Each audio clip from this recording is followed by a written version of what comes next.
वह दिन जब मैं ज़ॉम्बी बना, सबसे पहला काम मैंने दूध और डायपर ढूँढने का किया। वजह सिर्फ़ इतनी थी कि मैंने एक इंसानी बच्ची को अपनाने का फ़ैसला कर लिया था। अगर आस-पास के दूसरे ज़ॉम्बी ये देखते तो शायद मुझे पागल समझते। लेकिन उन्हें क्या पता था कि ये छोटी-सी बच्ची कोई आम बच्ची नहीं थी। वह दरअसल अपने पिछले जन्म की एक महारानी थी, जो पुनर्जन्म लेकर वापस आई थी। अपने पिछले जीवन में उसने अनगिनत देशों में युद्ध लड़े थे। वह जीवन और मृत्यु की अनगिनत लड़ाइयों से गुजरी थी और कई ताकतवर दुश्मनों को हराया था।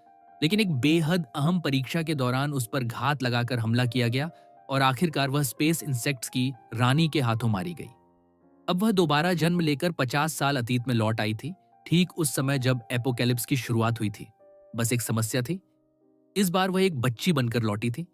जहां तक मेरी बात है, मैं तो अभी-अभी इस दुनिया में ट्रांसपोर्ट हुआ था कि तुरंत ज़ॉम्बियों के हमले का शिकार हो गया। आखिर में मैं भी उन्हीं में से एक बन गया। खुशनसीबी से मेरा इंसानी दिमाग अब भी सलामत था। पूरे 1 महीने तक मैं एक कन्वीनियंस स्टोर के फ्रिज में मिले जमे हुए मांस के सहारे जिंदा रहा। लेकिन अब वह मांस सड़ने लगा था। आम ज़ॉम्बी तो सड़ा हुआ मांस भी खा लेते थे, मगर मेरी इंसानी चेतना अब भी मौजूद थी। मैं खुद को ऐसा करने के लिए मजबूर नहीं कर पा रहा था। मेरे पास कोई और रास्ता नहीं था। मुझे एक सामान्य ज़ॉम्बी होने का नाटक करते हुए बाहर जाकर खाना ढूंढना ही था। एक घर में घुसकर मैं किचन की तरफ बढ़ ही रहा था कि तभी दूसरे कमरे से बच्चे के रोने की आवाज सुनाई दी। मैंने दरवाजा धक्का देकर खोला और सामने एक साफ सुथरा उजला बेडरूम दिखाई दिया। यह जगह बाहर के खून से सने लिविंग रूम से बिल्कुल अलग लग रही थी। बिस्तर पर करीब 6 या 7 महीने की एक बच्ची जोर जोर से रो रही थी। लगता था कि उसके माता पिता ने मरने से पहले अपनी बेटी की सुरक्षा के लिए बेडरूम का दरवाजा मजबूत कर दिया था। उधर यून रुज्जू पूरी तरह निराशा में डूब चुकी थी। इतने संघर्षों के बाद पुनर्जन्म लेने के बावजूद उसने कभी नहीं सोचा था कि सबसे पहले उसके सामने उसके माता पिता नहीं बल्कि एक ज़ॉम्बी आएगा। लंबे समय की भूख और अंदर तक समा चुके डर ने उसे पूरी तरह तोड़ दिया था। आखिरकार भूख और भय के मिले जुले असर से वह बेहोश हो गई। मैंने उस नन्ही बच्ची को देखा और कुछ पल के लिए स्तब्ध रह गया। वह सिर्फ 5 या 6 महीने की लग रही थी, लेकिन उसकी आंखों में ऐसा दुख और निराशा थी जिसे शब्दों में बयान करना मुश्किल था। न जाने क्यों मुझे लगा कि मैं उसकी भावनाएं समझ सकता हूं। हम दोनों ही इस दुनिया में बेबस हालत में फेंक दिए गए थे। हम दोनों को दुनिया के अंत का सामना करने पर मजबूर किया गया था। हम दोनों बदकिस्मत थे, हम दोनों दयनीय थे। और मेरे सामने अचानक आई यह नई जिंदगी मुझे अंतहीन अंधेरे में चमकती रोशनी जैसी लगी। उसने मुझे जीने की एक नई वजह दे दी। इसीलिए मैंने उसे अपनाने का फैसला कर लिया। फिर मेरी नजर उस पर पड़ी और समझ आया कि वह भूख से तड़प रही है। कमरे में रखे दूध के सभी डिब्बे पहले ही खाली हो चुके थे, इसलिए मैंने बाहर जाकर और दूध ढूंढने का फैसला किया। मैंने सावधानी से कमरे का दरवाजा बंद किया और उसके सामने एक सोफा लगा दिया ताकि कोई ज़ॉम्बी अंदर ना आ सके। किचन में तलाश करने पर भी कुछ नहीं मिला, इसलिए मजबूर होकर मैं ऊपर की मंजिलों पर गया। तीसरी मंजिल का गलियारा सूखे काले खून से भरा हुआ था। कटे हुए हाथ पैर हर तरफ बिखरे पड़े थे। दरवाजे खुले होने के बावजूद बदबू इतनी भयानक थी कि उल्टी आने लगे। कुछ ज़ॉम्बी वहीं पड़े थे जिनके शरीर बुरी तरह फटे हुए थे। लेकिन अब तक मैं ऐसे नज़ारों का आदी हो चुका था। मैं बस एक के बाद एक फ्लैट में तलाश करता रहा। कई किचन खंगालने के बाद भी मुझे दूध नहीं मिला। सिर्फ थोड़ा सा कच्चा मांस मिला जो अभी पूरी तरह खराब नहीं हुआ था। आखिरकार मैं 5वीं मंजिल के एक फ्लैट में पहुंचा। घर की मालकिन पहले ही ज़ॉम्बी बन चुकी थी। सबसे दुखद बात यह थी कि उसने अपने ही बच्चे को खा लिया था। मैं कुछ देर चुपचाप खड़ा रहा। अगर शाजिया भी अपने कमरे में सुरक्षित बंद न होती तो शायद उसका भी यही हाल होता। खुशनसीबी से उस किचन में मुझे पाउडर मिल्क के 2 बंद डिब्बे और 1 किलो से ज्यादा ताजा कच्चा मांस मिला जो अब भी खराब नहीं हुआ था। उधर बेहोशी और होश के बीच झूल रही यून रुजू को अचानक अपने मुंह में दूध का स्वाद महसूस हुआ। उसने सहज रूप से उसे पीना शुरू कर दिया। जब उसमें आंखें खोलने लायक ताकत लौटी तो वह हैरान रह गई कि वह अब भी जिंदा थी। लेकिन उससे भी ज्यादा चौंकाने वाली चीज उसके सामने का दृश्य था। एक ज़ॉम्बी किसी आया की तरह चम्मच से उसे बड़े ध्यान से दूध पिला रहा था। अपने पिछले जीवन की यादों में ज़ॉम्बी सिर्फ खून के प्यासे मॉन्स्टर थे। उसने खुद भी ऐसे कई लोगों को मार गिराया था जो ज़ॉम्बी बन चुके थे। उसके मन में एक अजीब ख्याल आया, शायद ये ज़ॉम्बी उसे मोटा कर रहा है ताकि बाद में खा सके। मुझे उसके मन में चल रही बातों का कोई अंदाजा नहीं था। मैं सिर्फ इतना जानता था कि जब मैंने उसे दोबारा आंखें खोलते देखा तो मुझे सच में राहत महसूस हुई। लेकिन लंबे समय तक भूखे रहने की वजह से एक कटोरा दूध भी उसके लिए काफी नहीं था। कुछ पल के लिए मैं भूल गया कि अब मैं एक ज़ॉम्बी हूं। मैंने बोलने की कोशिश की मगर मेरे मुंह से सिर्फ धीमी गुर्राहट निकली, इसलिए मैं चुपचाप मुड़ गया। मैंने उसके लिए 3 और कटोरे दूध तैयार किए, तब जाकर उसका पेट भरा। मैंने गहरी सांस छोड़ी। बच्चे की देखभाल करना सच में आसान काम नहीं था। मुझे समझ आ गया कि आगे के लिए बहुत सारा दूध जमा करना पड़ेगा। खुशनसीबी से डिब्बा बंद दूध लंबे समय तक खराब नहीं होता था, इसलिए उसकी चिंता नहीं थी। पेट भरकर खाने पीने के बाद यून रुजू आराम से अपने पालने में लेट गई। उसके लिए यह सब बेहद उलझन भरा था। उसके सामने खड़ा जॉम्बी साफ तौर पर हाल ही में बदला हुआ लेवल 1 जॉम्बी था। ऐसे प्राणी खुद से सोचने की क्षमता नहीं रखते थे। वह समझ ही नहीं पा रही थी कि आखिर हो क्या रहा है। फिर भी अनगिनत बार मौत का सामना कर चुकी एक महारानी होने के नाते उसने धीरे धीरे खुद को शांत कर लिया। डर अब भी उसके दिल में था, लेकिन उसने सोचा कि अगर यह जॉम्बी अब भी उसे खा भी ले तो कम से कम वह भरे पेट के साथ मरेगी। यही सोचकर उसने चिंता करना छोड़ दिया। कई दिनों की भूख और डर से जमा हुई थकान आखिरकार उस पर हावी हो गई। कुछ ही देर में यून रुझू गहरी नींद में सो गई। मैं उस सोती हुई बच्ची के शांत चेहरे को देखता रहा। उसे देखकर मेरे चेहरे पर अनायास मुस्कान आ गई। जॉम्बी बनने के बाद पहली बार मुझे सच्ची शांति और खुशी महसूस हुई थी।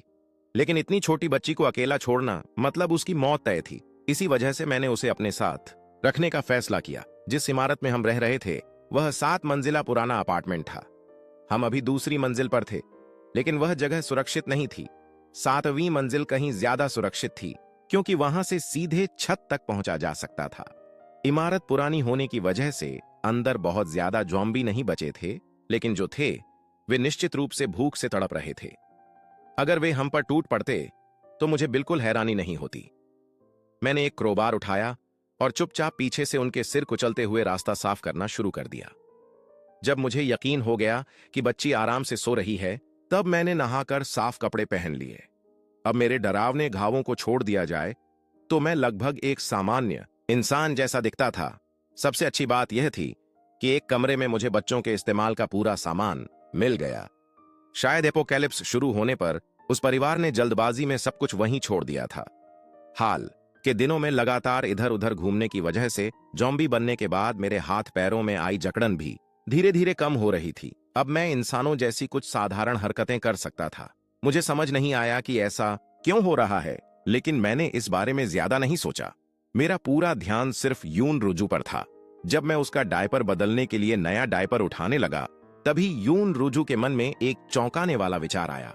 पहले वह सिर्फ इस बात से हैरान थी कि मैं उसे दूध पिला रहा था, लेकिन अब मुझे उसका डायपर बदलते देखकर उसे यकीन होने लगा कि शायद मेरे अंदर अब भी इंसानी दिमाग मौजूद है।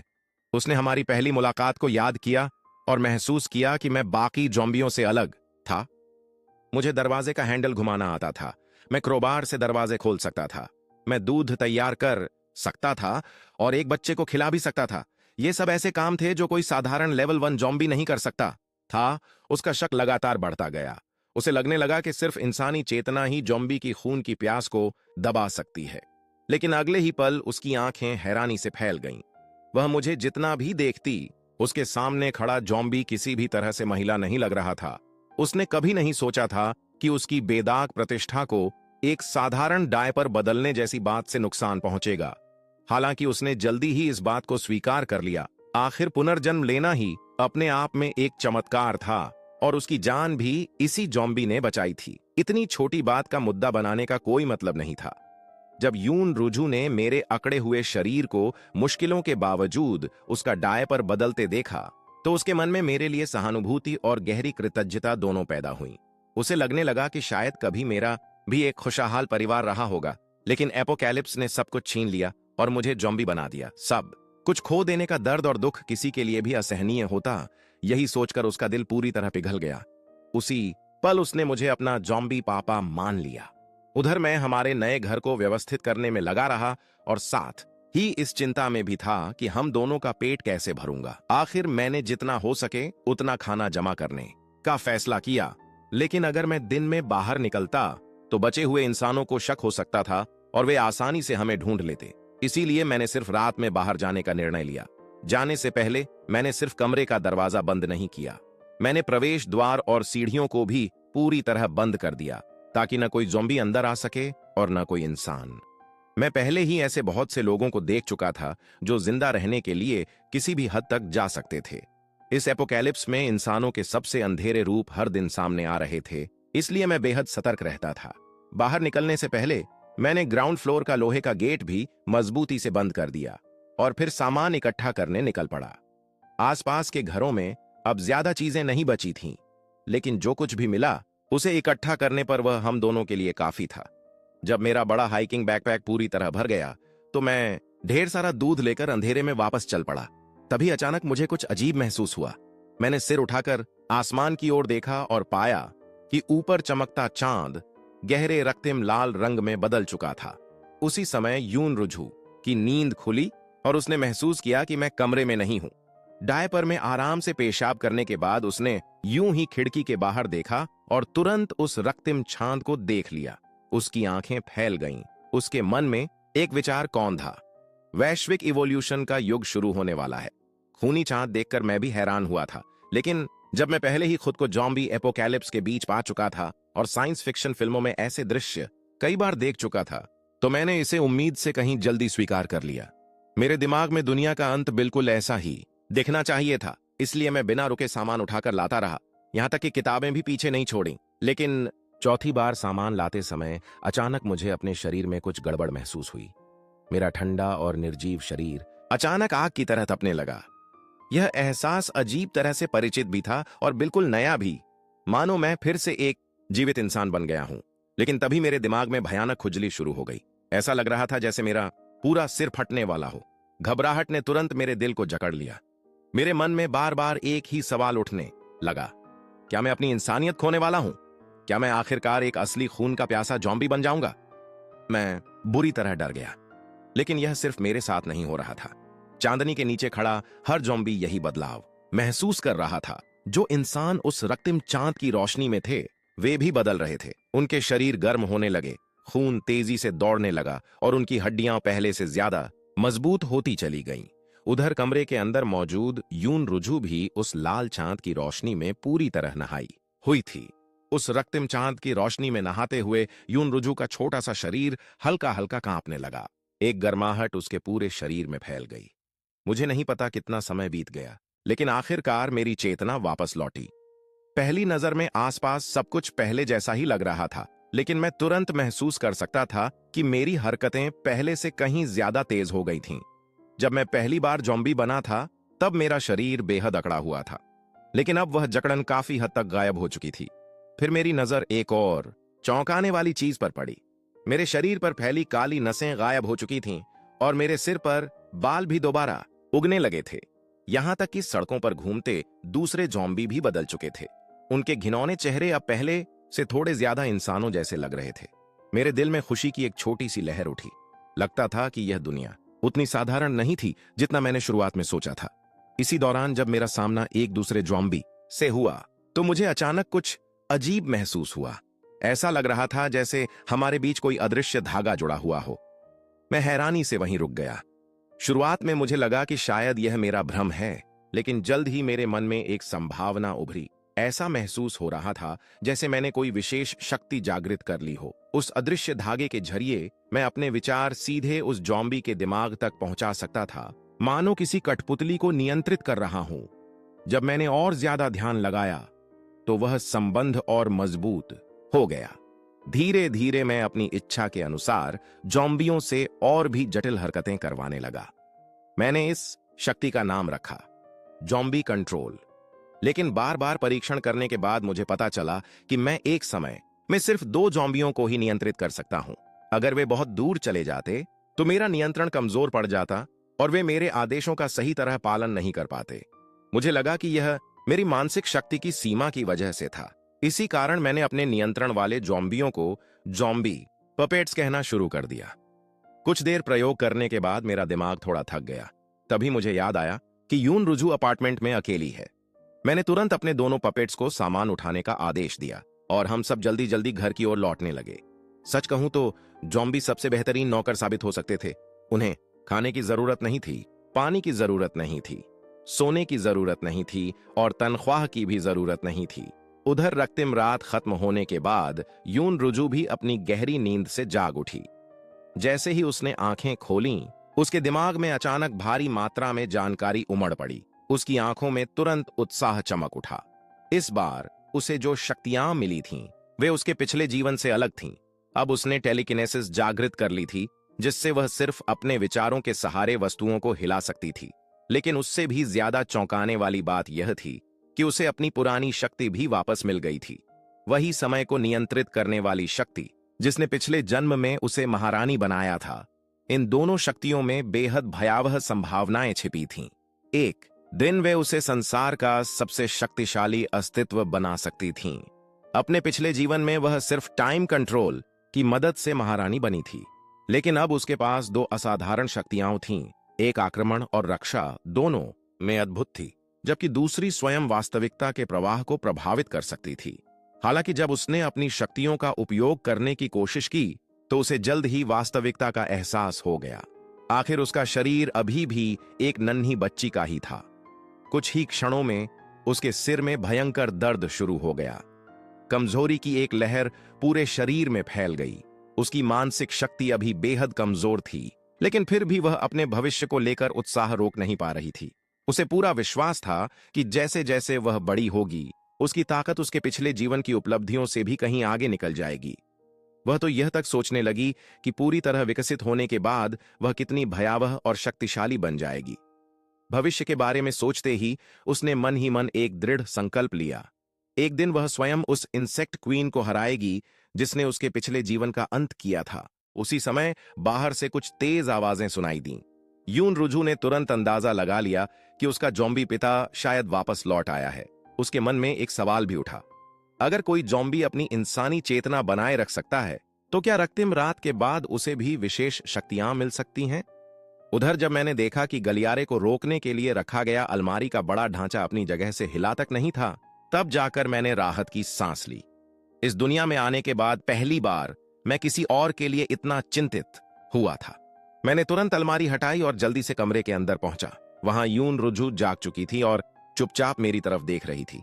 मेरी तो कभी गर्लफ्रेंड तक नहीं रही थी, लेकिन उस पल मुझे सचमुच एहसास हुआ कि पिता होने का मतलब क्या होता है। मैं किचन में गया।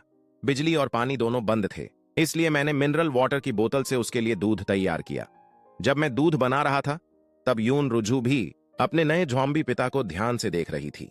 उसने महसूस किया कि मेरे अंदर कुछ बदलाव आया है। हालांकि वह बदलाव बहुत स्पष्ट नहीं था।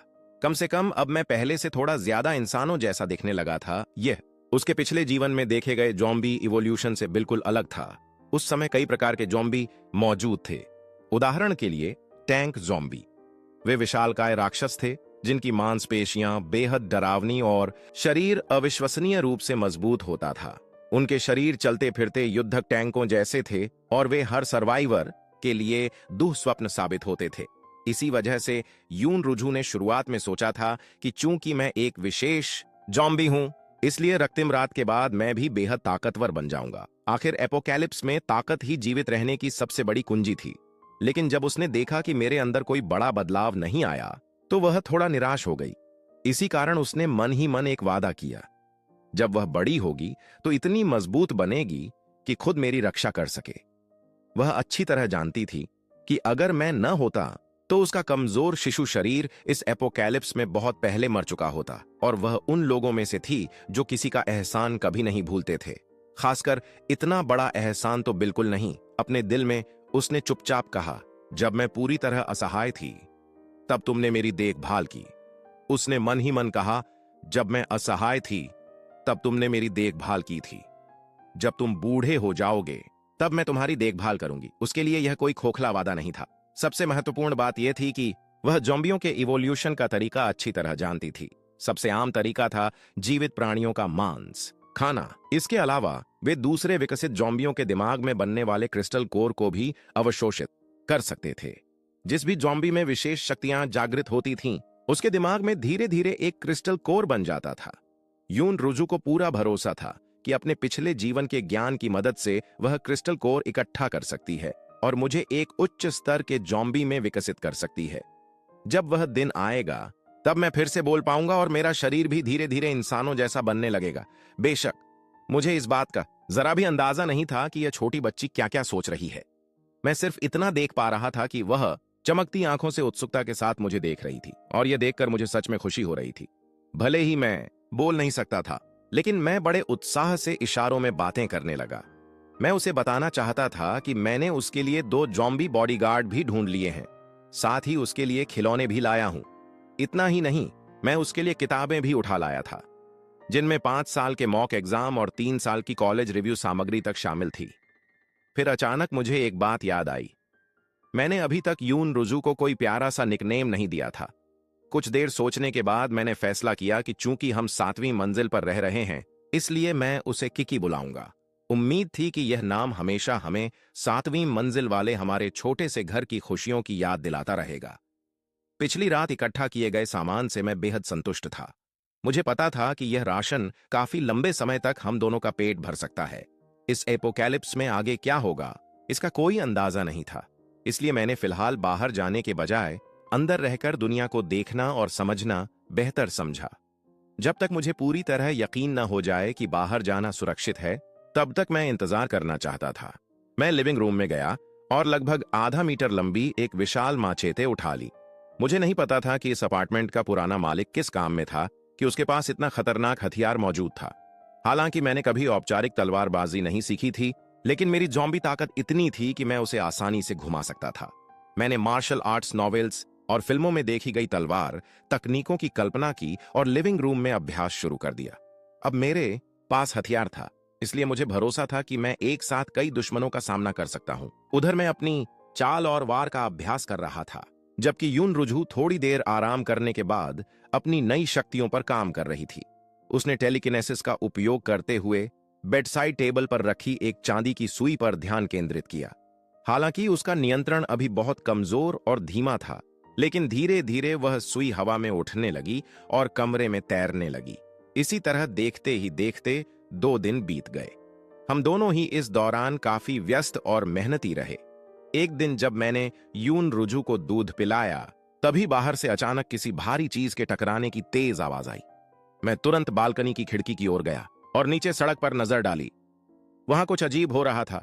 2 जॉम्बी आपस में लड़ रहे थे। वे खाने के लिए नहीं लड़ रहे थे, वे सचमुच एक दूसरे को मारने की कोशिश कर रहे थे। यह व्यवहार मेरे जॉम्बियों के बारे में अब तक के सारे ज्ञान के बिल्कुल विपरीत था। 7वीं मंजिल से साफ दिखाई नहीं दे रहा था, इसलिए मैं बेहतर दृश्य पाने के लिए 4थी मंजिल पर चला गया। उनमें से एक जॉम्बी लगभग 2 मीटर लंबा था। उसका शरीर घनी मांसपेशियों और जबरदस्त ताकत से भरा हुआ था।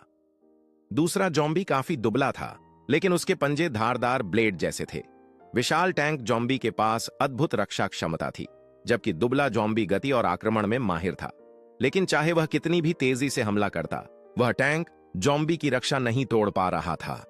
लंबी और भयंकर लड़ाई के बाद आखिरकार टैंक जॉम्बी ने अपनी अपार ताकत का प्रदर्शन किया और अपने प्रतिद्वंद्वी को दूर उछाल दिया। फिर एक अंतिम घूंसे के साथ उसने दूसरे जॉम्बी की खोपड़ी तोड़ दी और उसे वहीं मार डाला। लेकिन इसके बाद जो हुआ, उसने मुझे और भी ज्यादा हैरान कर दिया। टैंक जॉम्बी ने मृत जॉम्बी के दिमाग में हाथ डाला और वहां से एक सफेद क्रिस्टल कोर निकाल लिया। दोनों जॉम्बियों द्वारा दिखाई गई ताकत ने मुझे पूरी तरह स्तब्ध कर दिया। उनकी क्षमताएं मेरी वर्तमान शक्ति से कहीं ऊपर थीं। खुशनसीबी से मैंने लापरवाही में बाहर निकलने की गलती नहीं की थी। यह दुनिया मेरी कल्पना से कहीं ज्यादा खतरनाक साबित हो रही थी, सिर्फ इसलिए कि मैं विकसित हो चुका था। मुझे बिल्कुल भी घमंडी नहीं बनना चाहिए था। फिर जैसे ही मैंने उस टैंक जॉम्बी को क्रिस्टल कोर निकालते देखा, मेरे अंदर एक तीव्र लालसा पैदा हो गई। मेरी हर प्रवृत्ति मुझे बता रही थी कि वह क्रिस्टल कोर मेरे लिए बेहद लाभदायक होगा। क्या इसका मतलब यह था कि उन दोनों जॉम्बियों की लड़ाई सिर्फ एक दूसरे का क्रिस्टल कोर हासिल करने के लिए थी? मैंने देखा कि विशाल टैंक जॉम्बी ने पूरा सफेद क्रिस्टल कोर निगल लिया। तुरंत उसके बाद वह उत्साह से अपनी छाती पीटने लगा और कान फाड़ देने वाली दहाड़ लगाई। फिर उसने आसपास खड़ी गाड़ियों को भयानक ताकत से तोड़ना शुरू कर दिया। उसकी आवाज सुनते ही आसपास के सामान्य जॉम्बी जड़ हो गए और धीरे धीरे पीछे हटने लगे। वे उस प्राणी से सहज रूप से डर रहे थे। मुझे पूरा यकीन हो गया कि क्रिस्टल कोर जॉम्बियों की ताकत को बहुत बढ़ाते हैं और उनके इवोल्यूशन को तेज कर देते हैं। असल में क्रिस्टल कोर के लिए उनकी चाहत इंसानी मांस और खून की भूख से भी ज्यादा लग रही थी। अगर मैं किसी तरह एक क्रिस्टल कोर हासिल करके उसे निगल लूं, तो मेरी जॉम्बी कंट्रोल शक्ति निश्चित रूप से और मजबूत हो जाएगी। दुर्भाग्य से यह भी साफ था कि अभी मैं उस राक्षस को हराने की क्षमता नहीं रखता था। तभी मेरी नजर किचन में रखे गैस टैंक पर पड़ी और उसी क्षण मेरे दिमाग में एक खतरनाक लेकिन शानदार योजना जन्म ले चुकी थी। उधर बाहर का शोर सुनकर यून रुझु भी सतर्क हो गई। हालांकि वह नीचे का दृश्य नहीं देख सकती थी, लेकिन अपने पिछले जीवन के अनुभव के कारण उसने तुरंत स्थिति समझ ली। रक्तिम चांद के प्रकट होने के बाद पूरी दुनिया आधिकारिक रूप से महान इवोल्यूशन के युग में प्रवेश कर चुकी थी। यही वह समय था जब ज़ॉम्बी और मॉन्स्टर एक दूसरे का शिकार करके खुद को और मजबूत बना रहे थे। उधर इंसानी सर्वाइवर भी क्रिस्टल कोर इकट्ठा करना शुरू कर चुके थे। देर सबेर वे भी ऐसे कल्टीवेशन तरीकों की खोज कर लेते जिनकी मदद से उनकी ताकत तेजी से बढ़ सकती थी। अपने पिछले जीवन में मानवता की सबसे शक्तिशाली महारानी होने के नाते यून रुझु जिस तकनीक में सबसे अधिक निपुण थी, वह सर्वोच्च स्तर की क्रिस्टल ब्रीदिंग तकनीक थी। वह अच्छी तरह जानती थी कि उसका जॉम्बी पिता अब भी सिर्फ एक साधारण और कमजोर जॉम्बी था। ऐसी दुनिया में उसके लिए जीवित रहना बेहद कठिन होने वाला था। इसीलिए उसने तय किया कि उसे जितनी जल्दी हो सके उतना मजबूत बनना होगा, ताकि हम दोनों एक दूसरे की रक्षा कर सकें। हालांकि वह अभी सिर्फ एक बच्ची थी, फिर भी वह क्रिस्टल ब्रीदिंग तकनीक का उपयोग कर सकती थी। उसने तुरंत रक्तिम चांद के बाद हवा में बची हुई ऊर्जा को अवशोषित करना शुरू कर दिया। जैसे ही उसने तकनीक सक्रिय की, उसका छोटा सा शरीर हल्का हल्का कांपने लगा और ऊर्जा की धाराएं धीरे धीरे उसके शरीर में प्रवेश करने लगीं। यून रुझु अपने दूसरे जीवन के इस अवसर के लिए मन ही मन बेहद आभारी थी। एपोकैलिप्स अभी अभी शुरू हुआ था, लेकिन उसके पास पहले से ही क्रिस्टल ब्रीदिंग तकनीक मौजूद थी, जिससे वह पहले की तुलना में कहीं जल्दी खुद को मजबूत बना सकती थी। विशाल मात्रा में ऊर्जा उसके शरीर में दौड़ने लगी, उसकी हड्डियां मजबूत होने लगीं और उसकी कमजोर मानसिक शक्ति भी धीरे धीरे बढ़ने लगी। उधर जब मैं नीचे से वापस ऊपर आया और उसे कांपते हुए देखा, तो मैंने स्थिति को पूरी तरह गलत समझ लिया। मुझे लगा कि उसे ठंड लग रही है और शायद वह बीमार पड़ने वाली है। बिना एक पल गंवाए मैं उसके पास दौड़ा, एक कंबल उठाया और बड़ी सावधानी से उसे उसमें लपेट दिया। यून रुझु तुरंत चौंक कर अपनी साधना से बाहर आ गई। जब उसने मेरे चेहरे पर चिंता देखी तो उसके मन में हंसी सी आ गई, लेकिन उसी पल उसने एक ऐसी गर्माहट महसूस की जो उसने अपने पूरे जीवन में कभी नहीं महसूस की थी। यह अपने जॉम्बी पिता के प्यार की गर्माहट थी। अपने पिछले जीवन में वह एक अनाथालय में पली बढ़ी थी। उसने दुनिया की बेरुखी, क्रूरता और ठंडेपन को बहुत करीब से देखा था। यह पहली बार था जब उसने किसी पिता का स्नेह महसूस किया। जब मुझे पूरा यकीन हो गया कि छोटी किकी बिल्कुल ठीक है, तब मैंने अपना ध्यान फिर से बाहर मौजूद उस विशाल जॉम्बी पर लगाया।